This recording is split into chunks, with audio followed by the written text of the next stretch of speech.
জানো, আগের দিন একটা মেহেন্দি করতে গিয়ে আমি কি ফেস করেছি।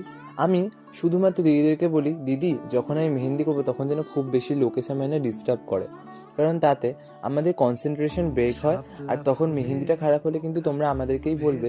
আগের দিন হঠাৎ দিদির একটা রিলেটিভ ঘরে ঢুকে বলে, বাহ মেহেন্দিটা খুব সুন্দর হয়েছে, তো খুব ভালো করেছো, তা অনেক প্রশংসা করলো। তার কিছুক্ষণ পরেই হঠাৎ করে সেই রিলেটিভটা বলে উঠলো যে, শোনো না, আমার একটা মেয়ে আছে, বাচ্চা মেয়ে, ওর হাতে একটু মেহেন্দি করে দেবে, এদিক আর ওদিক শুধু তালুতে করে দিলেই হবে, বেশি করতে হবে না তোমাকে।